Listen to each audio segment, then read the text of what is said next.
Okay. Hi. So I'm live, and honestly, today I'm not gonna necessarily wait for anybody to hop on. 'Cause I wanted to. This for me is actually a healing live. It's a healing moment. It's something I needed to share. The last time I lost someone very close, I got on live. I went live and I shared, and it helped me to heal. And so that's what I'm hoping for again, right? And I know because of the way that I am, the way that I think, the way my mind works, this will be a very healing situation for me. So I'm going to share it. If folks watch, they watch. If they don't, they don't. But I want to share some things that I've learned from dealing and working through grief.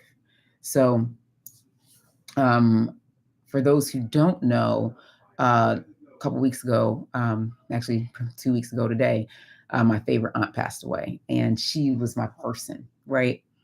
So, what I want to share is that experience for me and what it did. So, I hope this helps someone else too as they're working through it, because this is something we will all experience, right? We're all going to lose someone, some potentially someone very close to us, and eventually we're going to be the ones, right? So I'm hoping that this helps someone. So on October 30th, around 12:45 p.m., it felt like the world got a little dimmer. I was standing in my kitchen and I was cooking eggs, right? Eggs and some bacon, making my breakfast.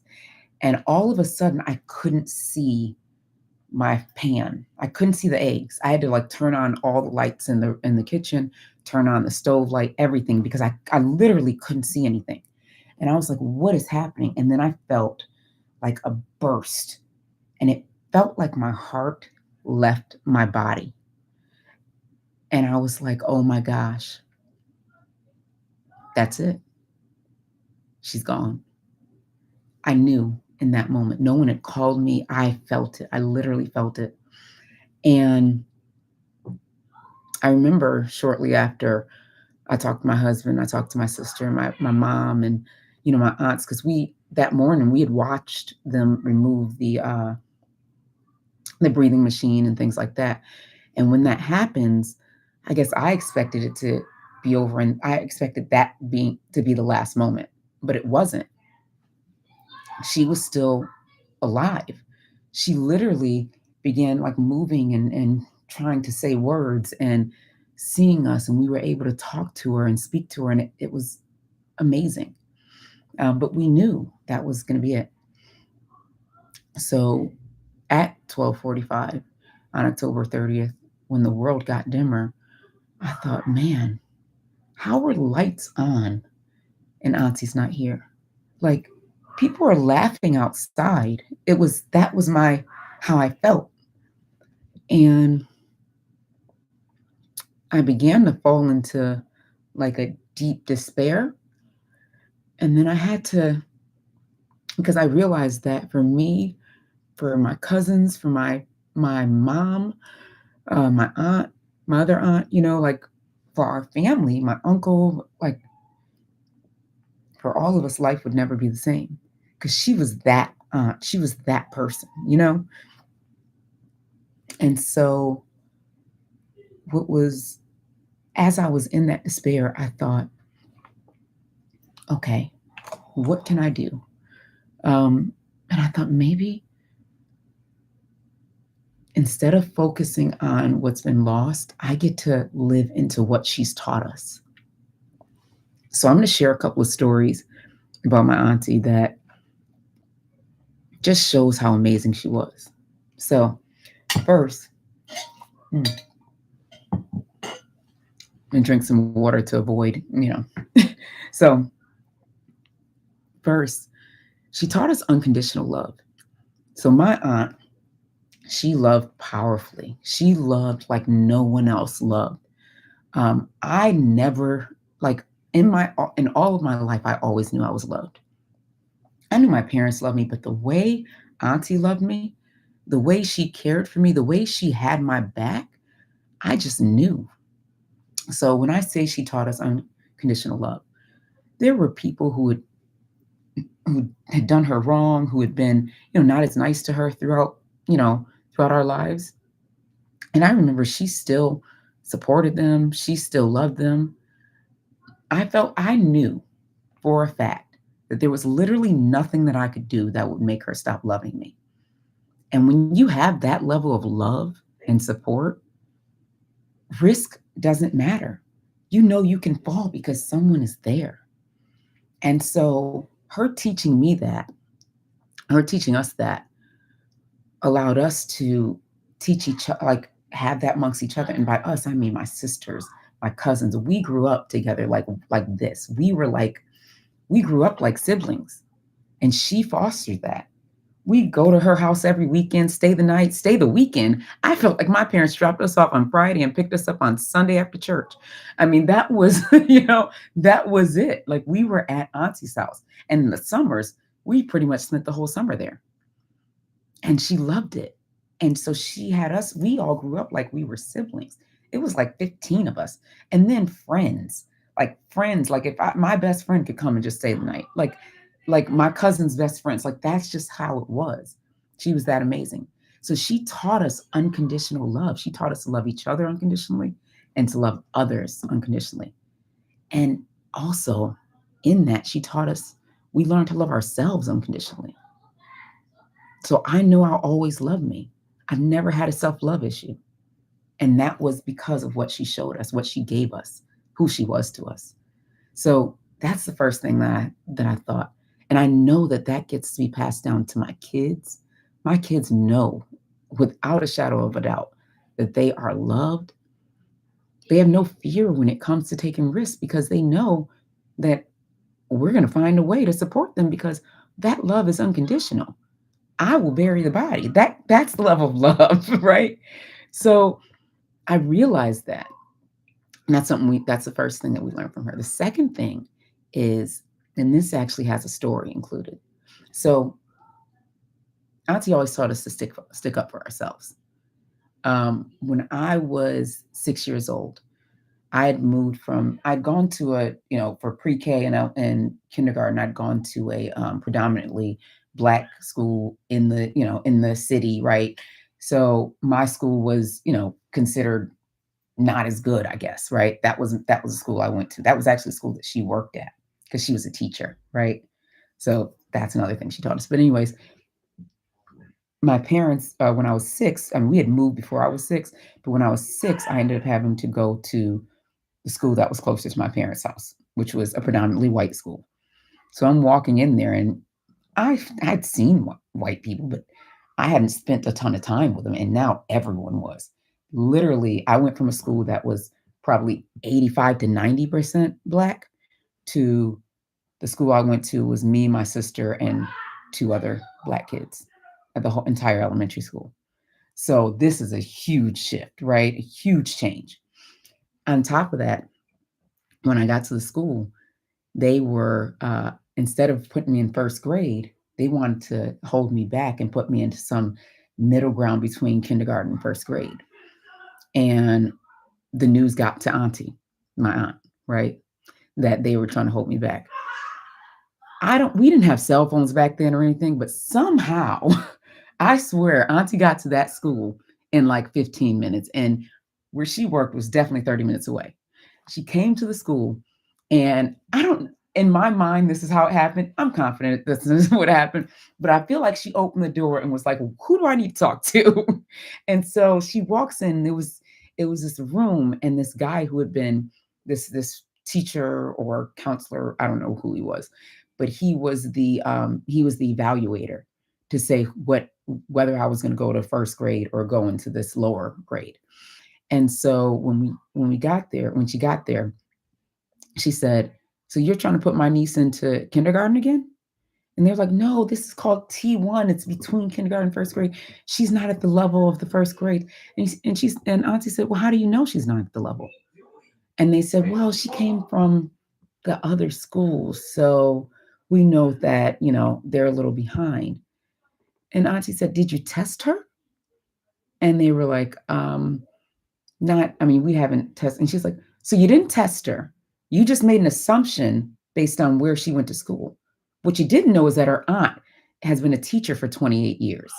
And so I taught her how to read, and I taught her how to write, and I taught her math. So ask her a question. In fact, I'll ask her, what's 7 plus 7? And so she went through and basically tested me out of her head to the point where these people uh, were shocked and embarrassed because this is an educator who'd been in the Syracuse school district for 28 years or something like that, right? At the time, maybe like 20 years at the time, I don't know.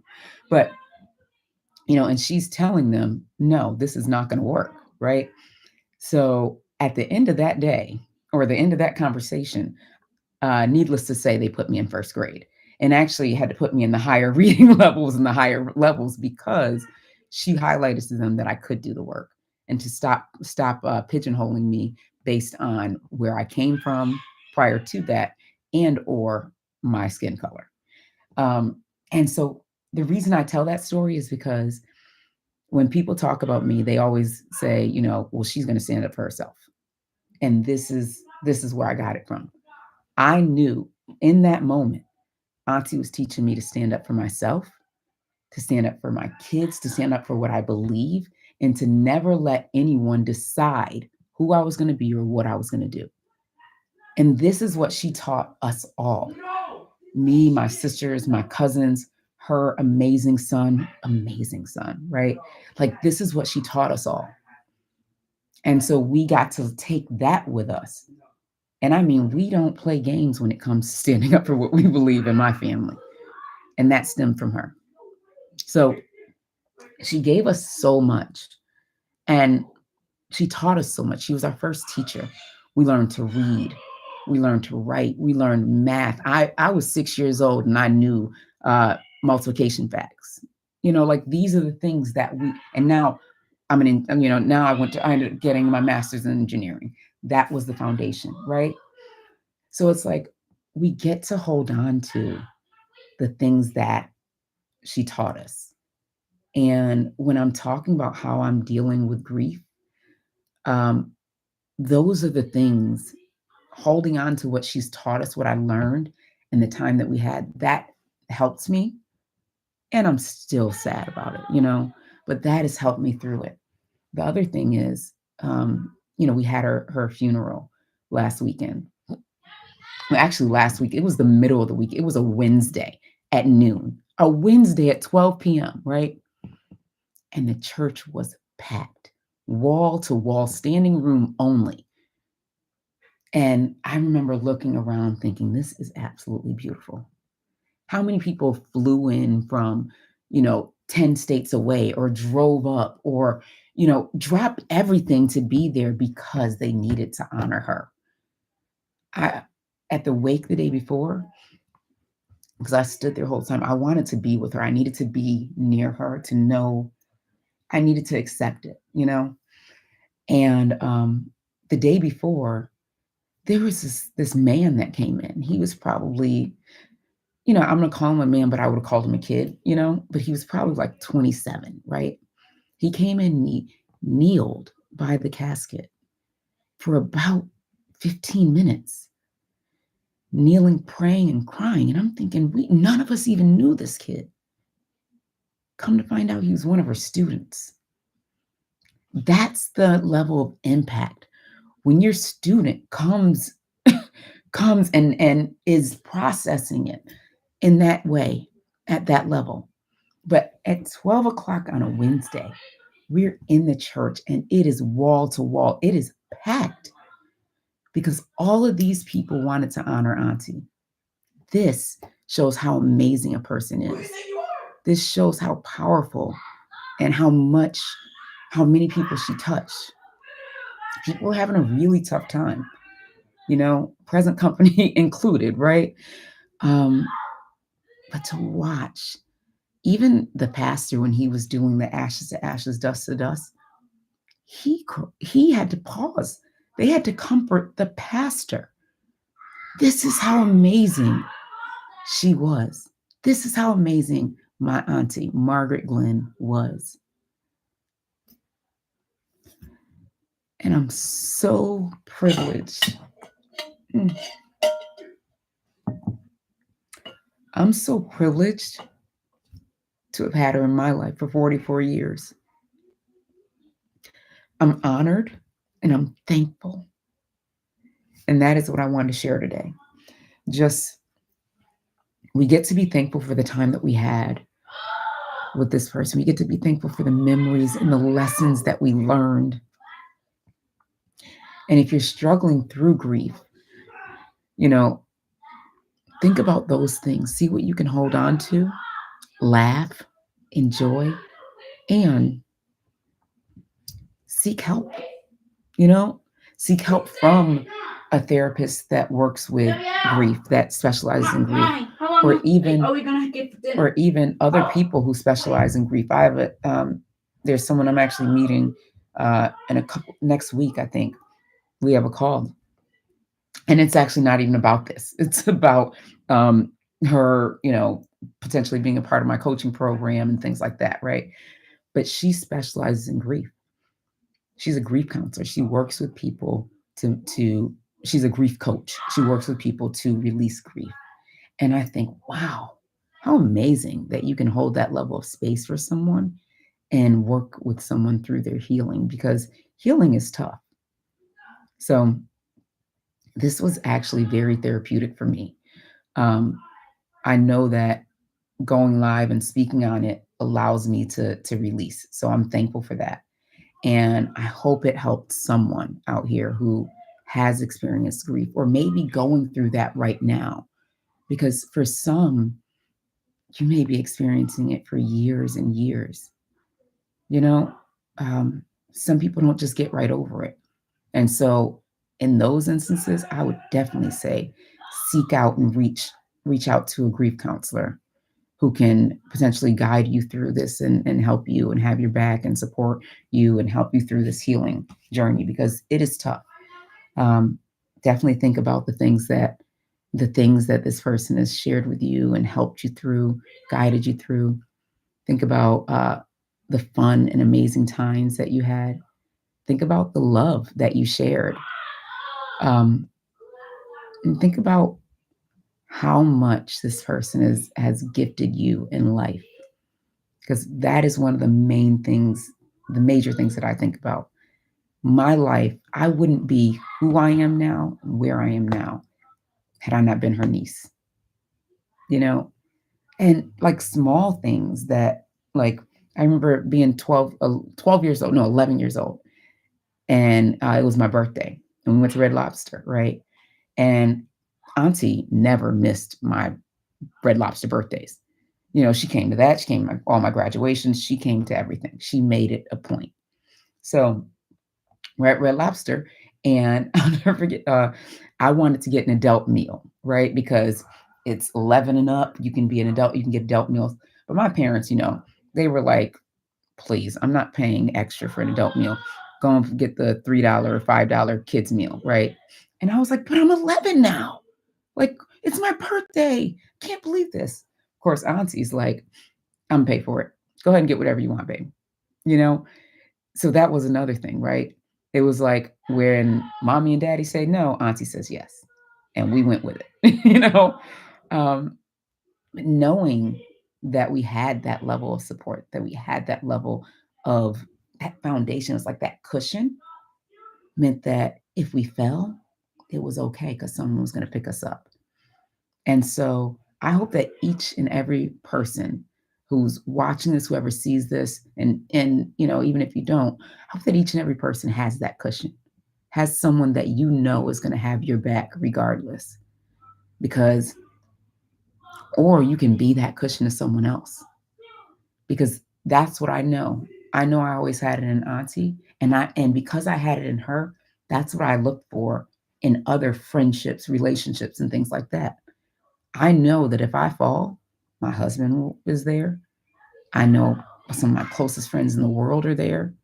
I know my parents are there. Like, I know that I have that cushion. And my kids know that if they fall, I'm there, my husband's there, my sisters are there. Like, we are there to catch them. And that is huge. So Another thing I learned is I get to be that cushion for others, and I always have that cushion for me because that's what I seek in relationships.